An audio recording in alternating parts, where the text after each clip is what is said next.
Welcome. You're listening to Latin Waves with your hosts, Sylvia and Sylvia Richardson. Latin Waves is more than just hot rhythms. This is a show about community, about creating a culture that is inclusive and based on fairness. Because everyone deserves dignity, respect, and has something to contribute. A new world is possible, and it all starts with us. I am delighted this afternoon to be joined by Raul Burbano. He's a journalist, he's the director of Common Frontiers, and he's also a member of the Colombian Working Group. Thank you so much for joining us, Raul. Thank you very much for having me, Sylvia. It's always a pleasure to be on your show. In some ways, disheartening that every time we meet is about some kind of, new layer of impunity. And I'm reminded of one of my favorite poets, Eduardo Galeano said, does history repeat itself, or are the repetitions only penance for those of us who refuse to remember, or have been incapable of listening?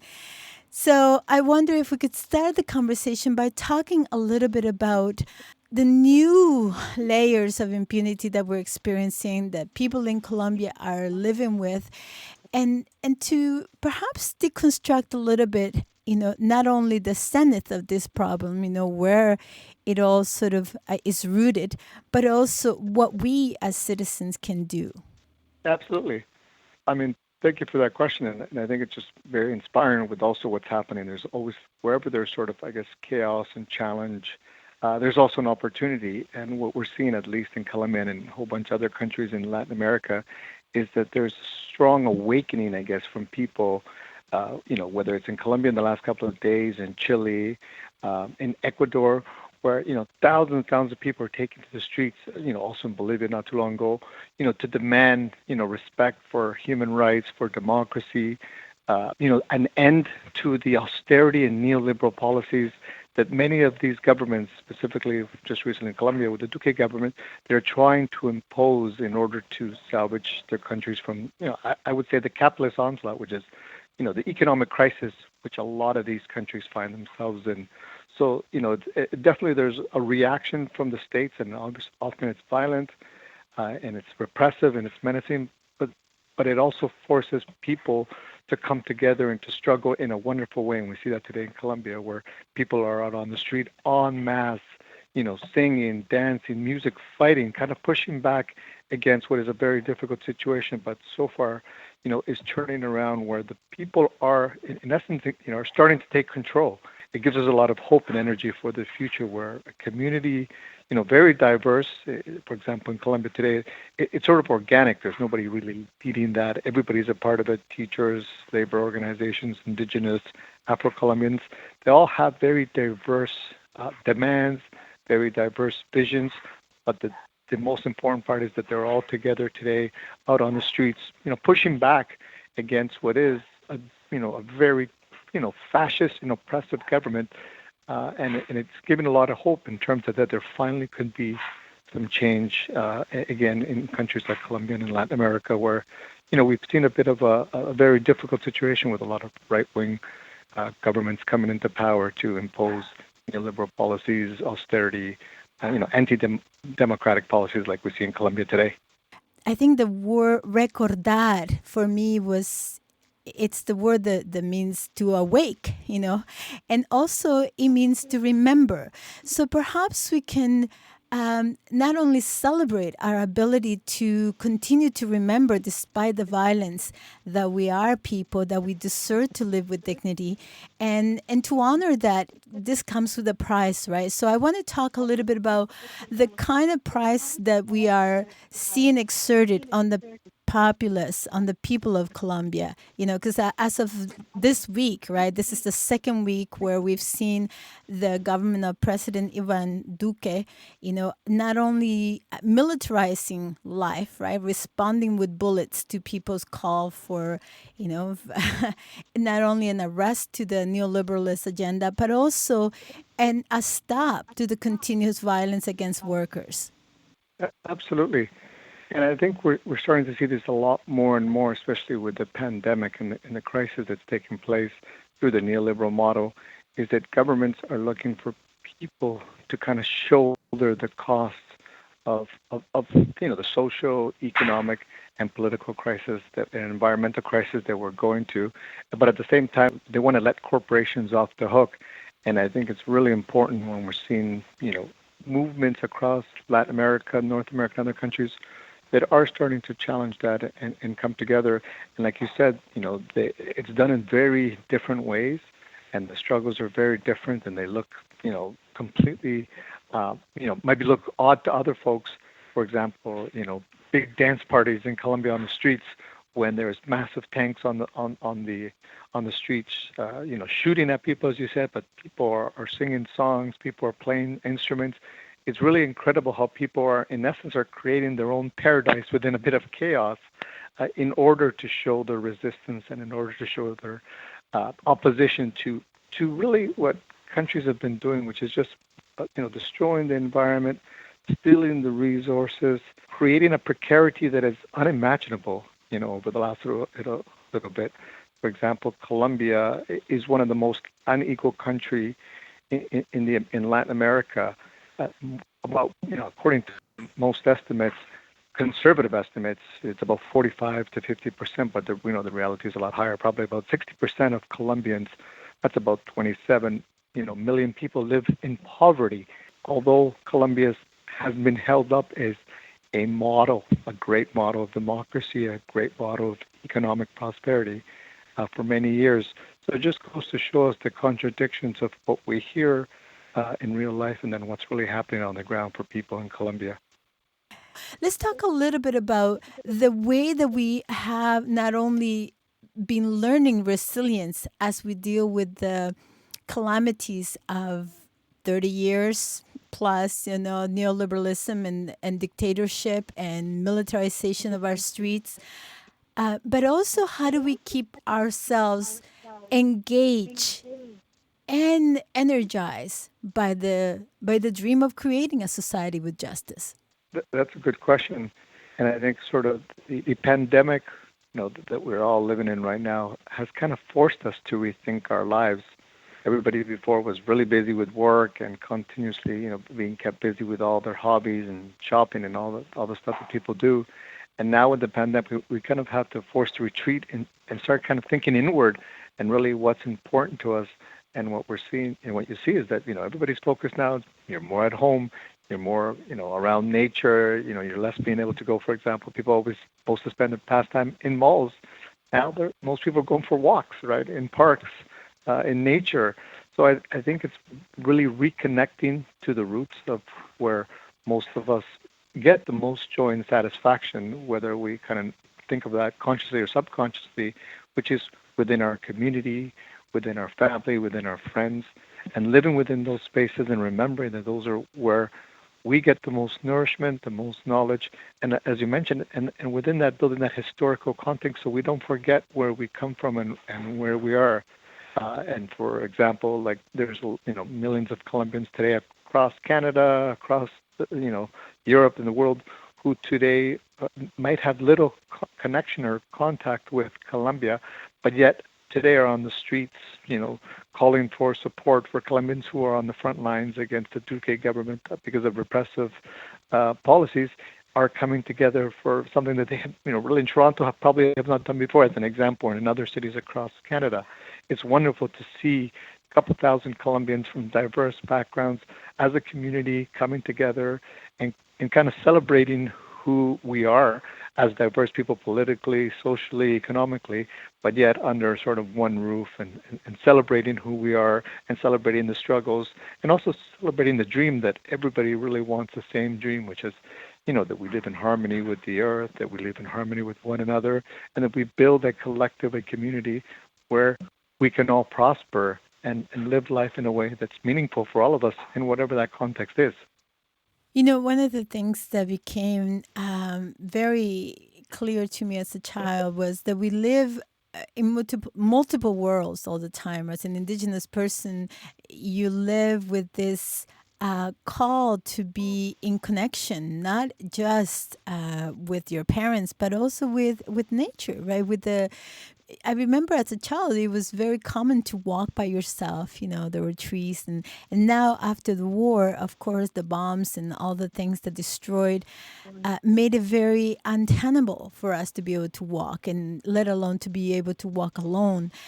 So, you know, what we lose, I think, is not just when we become forgetful about the kind of violence that allows, you know, 1/5 of the population of the world to consume, you know, 80% of all the resources and to, you know, pollute the world with plastic and with cars, right? When we become forgetful that this kind of lifestyle has a cost, and that cost is exerted not on the people who are buying their trinkets here, but on people thousands of miles away, you know. So I wonder if we talk about, you know, not just what has naturalized this level of impunity as we see with the government, but perhaps the connection, because it's really important to remember that Colombia is one of those places where it was most unlikely for you to see revolutionary uprising of the people. You know, there's 7 military bases in Colombia, a large support by U.S. you know money to support the military there and the government. So it's very unlikely. You know, you just the level of repression that people face to speak up, and for years now, Colombia has been known as one of the most dangerous places for union activists. So how is this possible, and why is it important for us to remember those facts? You know, the capitalist model does a great job of sort of severing the ties that we have with each other, with the environment, with, you know, the things that are really important to us, and we become focused on, you know, consumption and materialism. And I think within, you know, the Colombian context is, you know, the strong influence of U.S. involvement, as you mentioned, you know, the militarization of Colombia through bases has become a key kind of component for, you know, investment around the world. So there's been lots of, you know, Canadian investment in mining and other, you know, oil and gas and from other sectors in the U.S. And it's really around creating a country like Colombia that you know is stable from a capital perspective where investment come in, and then it could also be used as a way to I guess, you know, kind of subjugate or to marginalize anything else in the region. For example, you know, there's the talk of Colombianization of, you know, the military in other countries where Colombia is great at teaching, you know, military personnel in other countries, like in Chile, for example, how to you know, defeat protest type of thing on the streets. So the way that Colombia has been sort of divided, and all those people don't see themselves as, you know, like part of that, you know, the Bolivarian family or the Latin American family in terms of Colombia, because it's been so different politically, socially, and economically. And I think, as you mentioned, no one really expected that the kind of social uprising that's so spontaneous in Colombia. It's kind of, there's been a culture of war, right? Colombians in general have been at war with, whether it's, you know, the guerrilla, with communism, the war against drugs, the war against terrorism. You know, it's been a country that has been, I would say, almost traumatized with the fact that we must destroy an internal enemy that has been obviously created as, you know, for a political sense. And, you know, and it's never dawned on folks that, hey, this is a repressive kind of environment and world that we're living in. But, you know, what's happening today in Colombia, you know, is not new. There's been quite a lot of social movement uprisings over the last couple of years. So I would say this is a continuation of it. The difference that's happening today from, let's say, last year when the Minga and the Paro Nacional was taking place, is that it's so large and it's so broad, right? It encompasses more than just the political actors or social movement that historically, like the indigenous movement, the Afro-Colombians, the labor movement, that have historically been very active in Colombia. But now we're talking about, you know, just your average folks, people who have realized that we can no longer live in this kind of model where the government now is going to tax me on, you know, basic services that I have when I'm barely surviving, where pension is going to be taxed. You know, how are they supposed to live? Where public sector workers, this is part of, you know, the tax, you know, components that Duque wanted to impose, is that he was going to freeze public sector wages for, you know, 5-6 years. all to pay for the economic crisis that really comes from, for example, an unlimited amount of spending on military in order to fight all the wars that I mentioned, right? So I think that it's important we see that connection that, Colombia and Colombians see themselves as part of the larger Latin American family in terms of that that there's a struggle, and that struggle needs to connect with others, and you see that now in the spontaneous and so large protests across the country that it's very difficult to see the violence by the state, but it's also very inspirational to see that within Colombia, you know, so much of this has come forward now finally in a unified voice that's saying basta, enough with the violence, enough with the anti-democratic policies by the state, and it almost feels like there is like an immense shift that has erupted in Colombia, and for the first time in a long time, I'm hoping that there is going to be a real significant political change, because in the past the government has been able to sort of undermine all these movements by saying, sure, no problem, we will engage in dialogue, and then sort of let that energy dissipate and then move on, and then we get another set of repression. But it feels like this time, potentially in Colombia, there is going to be a shift, and we will finally see, a true democracy that represents the people, that cares about the Colombians, that seeks to protect the environment, and that really shifts away from that militarization and war mindset that has been, in my mind, sort of, imposed on people through fear and violence. Can we talk a little bit about the different movements, the social movements that are not only alive but thriving in Latin America, and in particular in the southern region, because we have seen so much struggle in this region. We've seen how the Mingas, as you point out, indigenous-led movements have really awakened not just the imagination of people, right, but also the responsibility that we have a responsibility to coexist and to coexist well with life. And that's true what you say. I mean, the indigenous movements, the Afro movements, across the Americas, in Colombia, for specifically the Afro-Colombian groups, have been, at the front lines for, I would say, 500 years since, colonization, in the struggle to protect the lands, in order to protect their culture.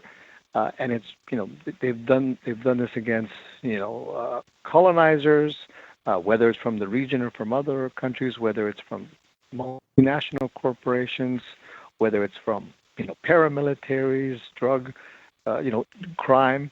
But really, it's those communities, the indigenous communities, the Afro communities, who have maintained a strong portion of their culture, a family of collective struggle, and continue that struggle today. And I think that they have been, from my experience, they have been have given people hope. They have been a sense of incredible strength and fighting, that people look to those communities as a form of, like, for example, like in La Indígena Guardia in parts of Colombia, where they're using their traditional ways and moving away from sort of the capitalist, or the judicial or the democratic systems that we're used to in the West, and are going back to their traditions, traditions which are much more based on collective, which are much more based on sort of an equity type of model, where it's not about punishment or it's not about economic punishment, but rather is how do we strengthen the community, right? How do we better people rather than punish them and put them in jail, and build a healthier society that is not just important for humans, but it's also linked to the environment. For example, when they look at what's good for the future, they don't think of just what's good for short term or for themselves. They, in some of the indigenous cultures, they think of what's better for the seventh generation, and that's how long term they're thinking in terms of when they think of the environment. They're saying we don't care, for example, to have in some communities to have mining, for example, if we're just going to reap the benefits for the next 5-10 years and then we don't have our land. What's the use of mining projects, for example, in a lot of these communities? And often people in the West don't understand that. They don't say, well, why wouldn't you just want to have a job and make some money, and then you can buy all the materialism in a very short period of time? But they're always thinking, long term, at least, 7 generations down. And I think those are the communities that all across, Latin America, the Americas, who have been on the front lines, through culture, through song, through a historical connection with these issues that many communities now are sort of, following and taking the lead and working as closely as possible with in order to maintain those struggles. It's not only inspiring to imagine that we can create a world where we are in coexistence, where we are being responsible, to be able to respond. We didn't create capitalism, at least not you and I, but we are responsible for transforming, for changing the way our society is organized, for the way, the land is cared for the way our children are nourished and educated, right? To grow up respecting, nature, respecting other people.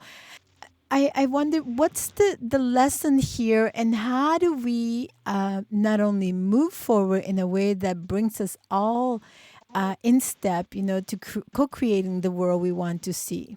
It's important to keep in mind that, there is a finite resources in the world in terms of water, trees, and we can't just continue to consume at the pace we are because, as you said, the inevitable challenges we're going to see is, the environmental destruction, the impacts of climate change, and even as you said, the impacts to health, right? The viruses that we're seeing and the illnesses that people are being impacted, a lot of this is due to the impact of on the environment, as you said, and the way we're destroying our culture and the bonds in which we live in.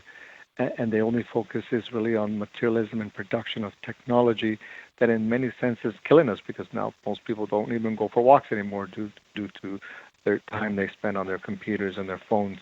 I mean, if it wasn't for the pandemic, people would still probably wouldn't be out at all.